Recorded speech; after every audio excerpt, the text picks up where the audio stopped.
Hey, everybody. Welcome back to another episode of the Real Deal Pod with Allister and Geoff, where we talk about everything real estate and mortgage related. We are so excited to be back here for episode number 22. It is a gorgeous Wednesday, a little bit cooler than what it's normally been. So I know for me, who's a walker, I've been really happy about that. I haven't been dying like I have been when I've been going out for those walks. Geoff, my man, welcome back. How are you, my friend? I am doing well. I am alive and kicking. We are on our hump day here. So you Yeah, know right. what? It's now we're at the peak of the mountain and now it's going downhill for I till the know, week. I know. Heading fast into the weekend, baby. Heading fast and strong into the weekend. You got any plans? You know what? I had a real busy weekend last weekend. I Yeah. celebrated my girlfriend's birthday. We Oh, happy birthday to her. went to a great restaurant down in Vancouver and then went to some speakeasies and then Ooh. went on a wine tour on Sunday with a whole bunch, 20 of 20 friends in a bus. Felt like we were like 19 That's again. what I was saying, man. That's the bachelor party bus. That's it was the bachelor party bus. Dude, Had an active weekend, did an 85-kilometer bike ride, did a 10-kilometer seawall run. Like I'm tired. I'm tired. man, that is Yeah. crazy. You just put my weekend to shame, man. Uh, wow. How about I, you? What'd you I, get I, at? I thankfully, man, I actually thankfully had a very, very quiet and uneventful weekend. I had some showings. Otherwise, really, it just was chilling out at the house with the family. We're gearing up. We're going out to Harrison on Nice. this weekend. Yeah, we're going out to the Harrison this weekend for the week. So when we shoot next episode, I will actually be in Harrison doing it. So yeah, so that's why, so that's why it was really chill, kind of getting everything, prepared for me to be away. I'll still be working while out there, driving back in to do showings if I have to and such, but it was nice and chill. So You I guys enjoyed it. camping? Are you glamping? What Oh are we no, doing? man, I am not a camper. We are staying at the hotel. Nice. This dude, even though born and raised Winnipeg, Manitoba, and proud of it, is not a camper. I do not believe in sleeping on the ground when I don't have to. Be careful of that lake. That lake is very deep. I, It's very cold, and I I think it has an underwater current to it. yeah, There's quite a few drownings that happen there each and every year. So be absolutely. careful. So again, so I go out there for the view. That water is too cold for a Caribbean kid like me. As I always say, I am tropical. I am used to oceans. I do not get in that kind of stuff. That is cold. Um, so yes, I grew up in Winnipeg, Manitoba, but again, I didn't go in that water either because it's Yeah, I cold. don't I So don't blame. I actually did though. So take that back. Don't go in the water. I did a few years ago when we went to Harrison, we went on that big float thing out there, right? Yeah, Yeah, we went yeah. out there and I did jump in the water a couple times in that thing. And again, it solidified why I don't go in that water. It was cold. I got out. I have not gone back since. We go back each year. The kids go out there on their own now that they're old enough, and me and the wife sit back and enjoy. Well, I'm gonna do a shout out to the Rocky Mountain Chocolate Factory up in Harrison. Ah, Some friends of ours own that up there. really? So as your kids are jumping in the cold lake, go get a caramel apple. We actually go over there. So that's amazing. So I'll say hi to them because we actually do make sure that that's one of our visits when we do go out there. Say hi to Mark and Julie from Geoff. Mark and Julie. Okay, it's great to know, man. Awesome. Mark and Julie, I'm coming out to see you next week. Amazing. All right, Geoff. Well, episode 22. What do we got for them today, man? What are we talking today about? Yeah, well, prior to the pod, we were joking about 22 were legal in all parts of the world now. Right? So, we're just going up and up and up. And our But listeners, thank you guys, are increasing. So thank you guys for encouraging. others to download us and encouraging others to share us because our listenership is growing. And so, yes, thank you so much. I just wanted to make sure I throw that out there. I think this, what we're going to talk about today, I'm going to encourage lots of people to share. What I wanted to talk about today is all the programs that have been rolled out for first-time home buyers since 2022. Yeah. I just think this is such an important piece of information where there's so much good content in here for first-time home buyers, what their first-time home buyer privileges are, just for realtors that are out there that can share this with their clients, for financial advisors that can share this with their clients, just with people as a whole. I think this is going to be a great pod full of information. Yeah, I think it's going to be wonderful. I truly do, especially with the market easing for buyers right now. I think it's super, super important information. Yeah, I think so. So let's jump into it. Let's get in, man. Let's jump into it. So first-time homebuyers, guys, the one thing that our government has done has rolled out a lot of programs for first-time homebuyers since 2022. So what I want to do is I want to go through some of these, and Alistair, shoot me out some questions as we talk about it. Betcha. But the one thing that I really wanted to dial in and to make a lot of our listeners listen to is, what is a first-time home buyer, right? Mhm. Yep. Because it's more than just someone that's never bought a home, right? Yeah, there was actually one class of first time, quote unquote, first time home buyer in there that I didn't know that you told me about on Friday, actually. That I can't wait for you to tell everybody. So I don't want to spoil it, but it's true. There's so many different classes of first There are time. so many different classes, and here they are. So the most obvious class of a first-time home buyer is someone that has never purchased a home before. Mhm. Pretty simple. Right. The other thing that people need to understand is that if you've owned a home, or if you've owned a home and you sold it and you haven't owned a home for the last 4 years and you've been renting, you also requalify as a first-time home buyer and all these benefits and programs that we're going to speak about today. Yeah. You also qualify as a first-time home buyer if you've actually owned a home, but you're not living in it and you're renting it out and have a rental obligation elsewhere. That also requalifies you as a first-time home buyer. And here is the big one. We've talked about this before. 6 out of 10 marriages here in Canada will end up in a matrimonial breakdown for whatever reason. Yeah. If that is you, if that is anybody in your circle, those people also qualify as a first-time home buyer. So That is huge. anybody, Yeah. That's the one I it's didn't know huge. about. That is huge. Yeah. So I always tell people is like, is that if you're going through a matrimonial breakdown, be it in a marriage or a common law relationship, you qualify as a first-time home buyer and re-qualify for all of these benefits that we're going to talk about. Yeah. Yeah. Huge. Huge. So I know, Alistair, you're going to say, well, what is the benefits? Yeah. That is a great question.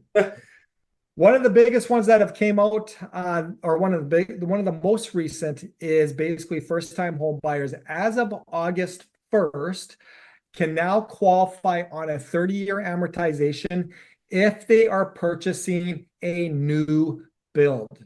So this one here, Alistair, is really big because typically you can only qualify on a 30-year amortization if you had 20% or more down. Yeah. Right. So as of August 1st, if you are a first-time home buyer purchasing a new build, you can get qualified using a 30-year amortization by putting as little as 5% down. That's huge. That is absolutely huge. And what that means for people out there, first-time home buyers, that can increase your purchase power. Wow. and that can also minimize your monthly mortgage payment, or not minimize, it could makes your significantly monthly, reduce your monthly mortgage payments. right? Because we've talked about this in the past, is that if you are looking for a low monthly payment, most people will try to put their focus on rate, Yeah. right? Yeah. But in fact, your monthly payment is largely dictated by amortization. Yeah. So what that really means in simple language is that the longer the amortization you have, the lower the monthly mortgage payment is going to be. So when it comes down to affordability, as a first-time home buyer, having the ability by putting as little as 5% down on a new build and being qualified on a 30-year amortization actually will lower the monthly payment. Now, again, some people will then say, well, I don't want a 30-year amortization because most of my mortgage payment is going to go towards the interest of the mortgage versus the principal, which is 100% correct. But then we go back and we start talking about prepayment privileges and the personalities of your mortgage. Right. So again, very, very important to understand, as of August 1st, if you are a first-time home buyer purchasing a new build, you can qualify on a 30-year amortization. And what that means is that that can possibly increase your purchase power, but that can also control what your payment may be. I do have a question though.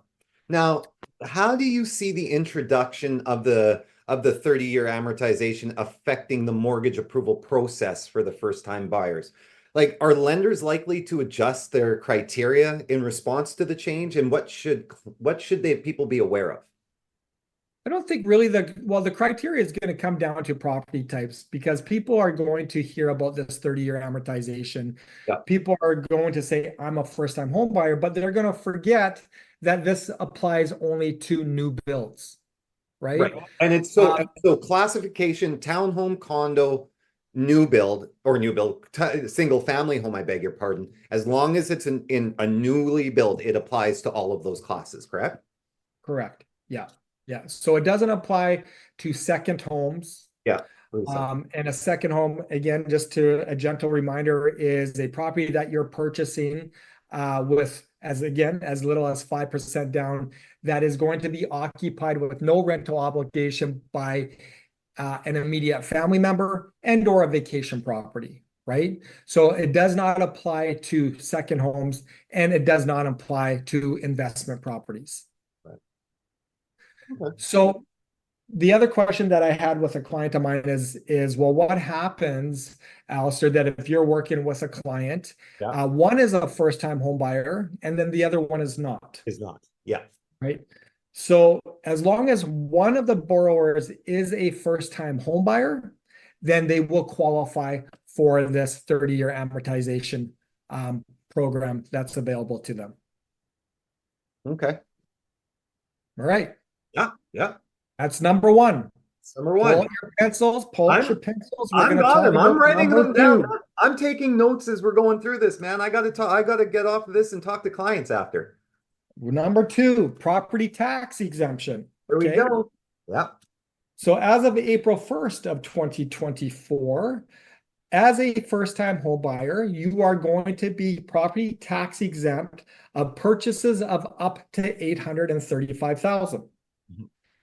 There is a partial exemption for first-time home buyers if that purchase is from $835,000 to $860,000. And again, back to new home builds, is that if you're buying a property as a first-time home buyer of a property of up to 1.1 million, you're going to be exempt from property tax. And then there's that sliding scale if you're purchasing something from 1.1 to 1.15 on a new build. Now, this is a huge, huge savings. Massive. Right? Yeah. Because with property tax exemption, if you are not a first-time home buyer, you are paying 1% on the first 200,000 and then 2% on the remainder. So again, as a first-time home buyer with these values getting bumped up to where they were, to where they once were, to where they are now. Yeah. A huge savings for first-time home buyers. It's massive because now people in Vancouver can take advantage, right? Like that's one of the things that was always tough, is that the values were so low that they weren't the people really had a hard time taking advantage of these things. Exactly. And this is where I'm going to tell people now, pull out your highlighters, because this is another thing that people need to know and need to understand. The reality of first-time home buyers typically is always going to involve a co-signer, right? Yeah. A parent, somebody that has owned a home in the past, Mhm. right? So when it comes to a property tax exemption, when you are a first-time home buyer and now you're coming on to the file, or someone else is coming onto the file that's not a first-time home buyer, there is going to be a property tax implication. But the way that you can minimize that is that that first-time home buyer is going to be registered on the title at 99% ownership. The co-borrower, who is not a first-time home buyer, will be registered on the title as 1%, and then you only have to pay 1% of the property tax. Okay. That's really big. That's huge. And so that was gonna kind of brings me into the question I had for you. And I think you've answered a little bit of it, but I was gonna say, with the updated property tax exemption thresholds, are there any specific conditions or scenarios that might disqualify a first-time buyer from benefiting from these exemptions? Again, understanding that you qualify as a first-time home buyer, and remember what that first-time home buyer is. Right. And again, I'm just going to cycle back to, hey, if you're going through a matrimonial breakdown, you could have owned that house with your partner for 25 years. You are now going into that process. You are now a first-time home buyer. So again, who's not qualifying is just anybody that doesn't fit inside that first-time home buyer box, right? Right. Also understanding that there are dollar values that you're exempt from. There is also dollar values that you're partially exempt from, and also a gentle reminder that if you are buying a newly built home, those dollar values bump up. So again, is there anybody that doesn't qualify for this? No, you just have to be a first-time home buyer, and it applies to primary residences that you're But in purchasing. terms of disqualifying, there's nothing that may disqualify them from being a. No. Okay. No, unless you have a specific example that I can comment on. Oh, that's what I was asking. I was saying, was there any like specific conditions that may disqualify them from quote unquote being a first-time home buyer, even though they met the criteria at the beginning? But that was If you meet the criteria, there's meet no the criteria. just Okay, meet the criteria. beauty. Now, again, the other thing that I wanted to talk about, which is number 3. So now again, with your pen, with your pencil, this is Got number it. 3. This is called the home buyer's plan. It's always been called the home buyer's plan, but let's simplify it. This is the utilization of your RRSPs.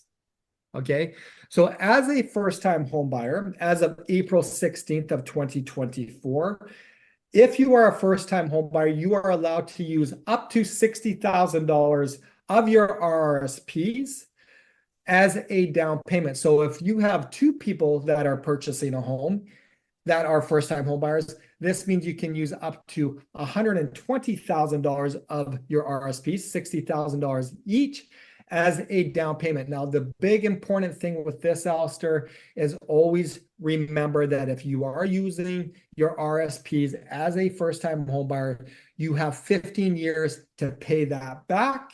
And if you don't pay that back within a 15-year period, it then becomes taxable income. Yeah.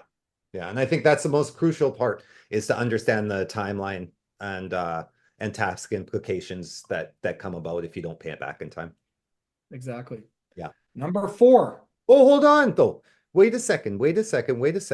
So with the increase though, in the withdrawal limit for home buyers plan, are there any strategies that you recommend for clients that want to maximize the benefit while ensuring they can comfortably meet the repayment terms? Do you have anything?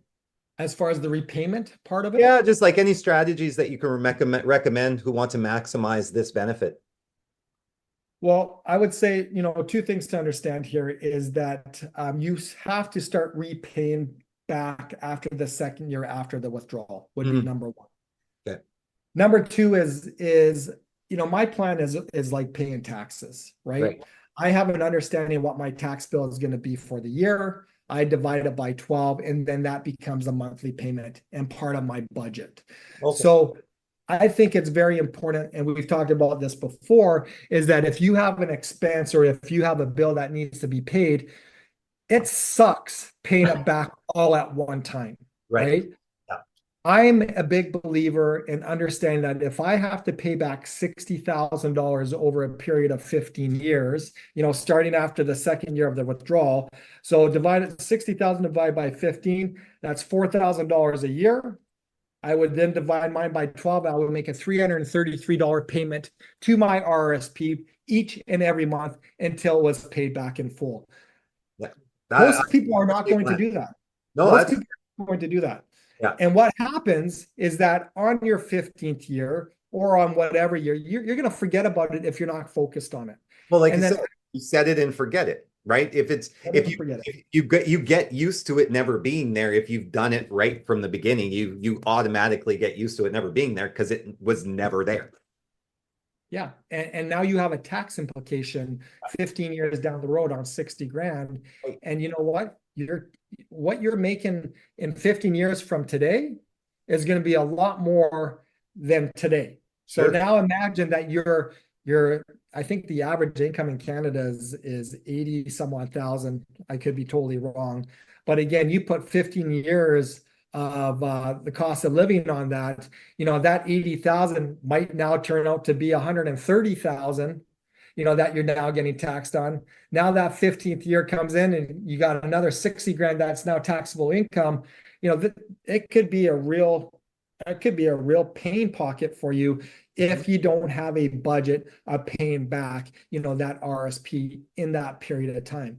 So again, in short, find out what you owe, see how many years you have to pay it back, divide it by the months.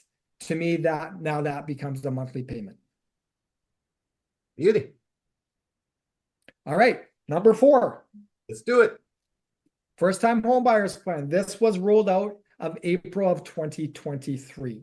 Yes. So the first time home buyers plan is similar to an RSP where you can make annual contributions of up to $8,000 to a lifetime maximum of $40,000. I'm talking about your first time home buyers plan.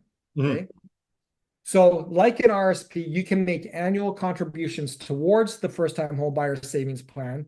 And then you can use up to $40,000 of this first time home buyer savings plans towards the down payment of your purchase. Again, if you are a first time home buyer. You can also use this in conjunction with your RRSP. The only difference is that you do not have to pay this first time home buyer savings plan back, whereas an RRSP you do. Have you been seeing a lot of people take advantage of this? Well, I haven't seen a lot of people take advantage of this because this is fairly new. It was introduced in mid of 2023. So Yeah. we are starting to see people contribute towards it. We are starting to see first-time homebuyer savings plans being set up. Mhm. We are seeing people, again, making their annual contributions of 8,000. But, to be honest with you, Allister, it's so new. Yeah. Yeah. Again, it hasn't been utilized to its full potential. I think we're going to start seeing this, I'm going to say within 3 to 7 years. That's a people good question. Sorry, Right. that's a great question. If you don't mind me pausing right there, because that's why I'd ask. It's probably the one that's been around almost the longest, right? About a year now. So I know it The takes shortest. It's been around the shortest. shortest. Sorry, shortest. I thought the amortization one was the shortest. That one just happened. Second shortest. This was April Yeah. 2023. Right. So that's why I figured It's new. how long about does these take until they take shape, let's say, until you really start seeing the effectiveness of these programs? When do you start seeing that? Is it in year 4? I think it really all depends on the strategy of of people who actually have these in place, Okay. right? Again, number one, with the first-time home buyer savings fund, it has to be set up. Right. And then once you set up, you then have to contribute to it. No, I But mean if you, from a government if, perspective, when they place these policies in, how long does it take before you start seeing whether it's good or bad, or whether something should continue or something to stop? Is it usually, would it be year 3 or 4? I really don't know outside of my own personal experience. When I used my RSP, when I purchased my house, I started at an early age. I Yeah. started even before I knew you could use an RSP as a down payment, right? Say, for example, with this first-time home buyer savings plan, I think it can be used in its first year or its fifth year or its eighth year. It really just depends on when people are going to use it. Like, am I going to use it if I have $3,000 in there and I'm a first-time home buyer? Yes, because if I don't use it, then I'm not going to be able to utilize it. So I think that's a tough question to answer. I don't know what the stats are with programs that have been introduced to when they are actually starting to be utilized. But again, as a first-time home buyer, it's a matter of when it was set up. It's a matter of when you actually buy, because I've worked on files, Allister, when we're doing pre-approvals for first-time home buyers, and the whole idea is like, I'm not going to buy for 2 years, or I'm not going to buy for a year. Right. And then get the pre-approval done and they're buying next month. Yeah. Right? Yeah. So it all comes down to strategy, I think. Mhm. And I think this is where it also comes back down to what we've always talked about is power teams and setting up a game plan, setting up, what you're going to be pre-approved for, understanding that, hey, you're going to need a down payment. And again, if you take a look at the first-time home buyer savings plan and you take a look at the RSPs and the changes that have been made and the implementation that has been introduced, it's all surrounding down payment, right? Yeah. So, but we also know, based on the CMHC stat that you pointed out, is that I think 80% of down payments are being gifted from parents. Yeah. So even though that these are great programs that people are able to use, the reality of it is that down payment is still being gifted from immediate family, right? It's not coming from first-time home buyers savings plan. It's not coming from the use of our RSP. It's coming from the bank of mom and dad. Yeah. But again, people who are planners and people who want a strategy about moving forward towards a home purchase, these are two great strategy points that people can start to utilize and start to think about when they're moving towards home ownership. So the other thing too, again, and this is the last one, is the first-time home buyer's tax credit. Again, if you guys are buying a home and you are a first-time home buyer, do put it onto your tax return of that calendar year, because what it really breaks down is that you're going to get about $1,500 of tax relief back if you are a first-time home buyer. That's your lawyer. That's your lawyer's fees. That's your lawyer's fees, exactly. And then a general reminder about GST and HST. This is not about being a first-time home buyer. This is just buying new builds. There's always going to be a GST or an HST tax implication on it. Understand, guys, if you are buying a new build, if you're a first-time home buyer, or if you're a 15th-time home buyer, if you are paying the GST and HST, there is a rebate that you're going to be eligible for, right? Yeah. And you know what? We did that all within 15 minutes. That's amazing. But I have one quick question. It's surrounding just the 30-year amortization program. So if you've got clients that have already started the mortgage process, what are the key considerations if they want to resubmit their application under the new 30-year amortization program? Could this lead to delays? That's a great question. So anybody that's a first-time home buyer, maybe this is news to you. Maybe you have your approval in place, which was done prior to August 1st.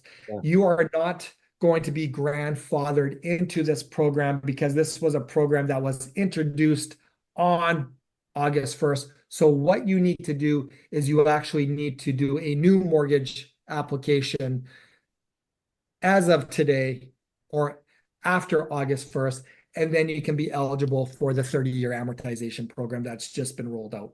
Beauty. Yeah, I think that's a key thing for people to know if they've already gotten deep into the process is they might need to take a quick step back. Yeah, and again, for those people, they're already approved, Yeah, but maybe they're having a little bit of hesitation because of the monthly payment, right. right? Yeah. And having the ability of stretching that 25-year amortization to 30 years is actually going to lower that monthly payment by using that 30-year amortization, right? Yeah, So yeah. again, it brings that affordability back to some. Or it makes that affordability a little bit more that they can breathe a little bit easier, right? Yeah. So again, if you have a mortgage application in place, maybe you're already approved, but your property hasn't completed yet, and you are a first-time home buyer buying a new property, a new build, then you just have to have your lending partner resubmit that mortgage application utilizing this program. Amazing, man. Amazing. So Well, now I'm gonna wait, I was gonna say, so this is what I've taken away. I've taken away the 30-year amortization for first-time home buyers. This introduction amortization option is a pivotal change for first-time home buyers of newly built homes. By stretching payments over a longer period of time, my clients could see their monthly mortgage payments drop significantly, making homeownership more feasible. correct. Property tax exemptions in BC. The increased thresholds for property tax exemptions in BC are a substantial benefit for first-time homebuyers, with full exemptions available for homes valued up to $835,000 and partial exemptions up to $860,000. This is a rare opportunity for clients in pricier markets like Vancouver to save big. Exactly. Number 3, maximizing the RSP home buyers plan. The recent increase to a $60,000 withdrawal limit per individual under the home buyers plan opens up new possibilities for clients planning their down payment. This is a great tool for those who've been disciplined in their retirement savings, but are now ready to transition into home ownership. Correctamundo. First-time home buyer savings plan. This plan is an excellent option for those early in their home ownership journey. With tax-free growth and withdrawals, it's a savvy way to build a down payment over time. Exactamundo. And hidden gem tax credits. First-time home buyers often overlook tax credits like the first-time home buyers tax credit and the GST and HST new housing rebate, but these can provide crucial financial relief. You're a good student. That's amazing. That's my key takeaways. That's my 5 key takeaways, Geoff. I told you I was listening through and through. You were. And I do want to add a couple other things. Add on. You're the have expert. missed. Okay. A first-time home buyer, just to recap, is Yep. anyone that hasn't owned a home in the last 4 years. You Yes. may have owned a home previously, but you haven't owned a home in the last 4 years. You now requalify as a first-time home buyer.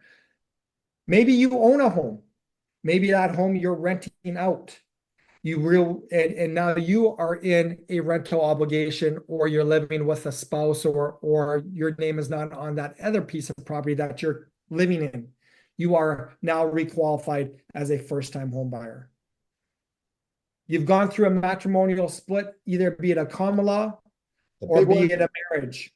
Yep. You are now a first-time home buyer. With the people. With the exemptions, again, you only need one borrower to be a first-time home buyer in order for you to be qualified for these programs that we've talked about. On newly built homes, Allister, you forgot to mention that you are property tax exempt if you're buying a newly built home of up to 1.1 million. And then there's that sliding scale between 1.1 to 1.15 on newly built homes. RSPs, again, the takeaway, use them. You got to pay them back within 15 years. Budget for that each and every year till it's paid back in full, or you're going to have a tax implication because it will be regarded as taxable income if not used. Your first-time homebuyer savings plan can be used in conjunction with your RRSP. Your RSP maximum contribution per individual first-time homebuyer is $60,000. First-time homebuyer savings plan is $40,000. The difference between the two is you do not have to pay back the first-time homebuyer savings plan. You do have to pay back your RSP. And lastly, this goes for anybody that's buying a new home. If you are paying the GST and or HST on that, there is a rebate on it. And that is our mic drop. That is amazing, man. This was packed full of information, man. I learned a lot. Like I said, I now have to get off of this thing with you, and I have, a lot of my first-time home buyers to call now and make sure that they're up to date and know about all these things that I just learned today. Well, and here's the thing, this is just as of 2022. We're talking about 2 years of changes, right? Yeah. So this is why it's always so important to be working with people that are in tune and have their thumb on the pulse. Mhm. Because there are so many people out there that are not aware, in this case, about your first-time home buyer privileges, and then in fact will actually do you a disservice. And I'll give you an example. I just had some air conditioning put into my place. I had 3 people, Allister, quote me on my air conditioning. Okay. Do you think any of those 3 told me about the rebates that you could get of up to $6,000 if you put air conditioning in your house? Nope, I probably not. Out of the 3, 1 did. Really? Right? So again, That's good. if that person, or if I wasn't made aware of these grants in regards to air conditioning, Yep. I would have done myself a disservice and paid the working professional whatever they were going to charge me. Didn't give me the education about the grants, and I would have been $6,000 heavier in my Your pockets. pocket. Exactly. So exactly. It's not always about the cost. It's about the advice that you're given, right? It's about going with the person that treats you the best and advises you the best. Yeah, and knows and has their thumb on the pulse of the industry that they're working in. Exactly. Awesome, All man. right, my man.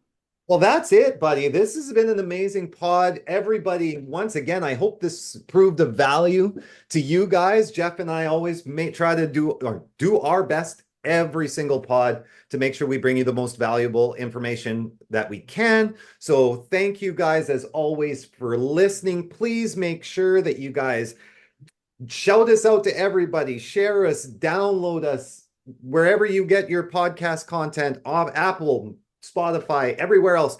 Thank you guys for listening. Enjoy your weekend, man. I hear it's going to be pretty nice, maybe a little bit cooler, but it should be a very nice weekend. Geoff, enjoy your weekend, and we'll talk to you guys later. Peace out. All right, y'all have a nice day. Take care. Bye now.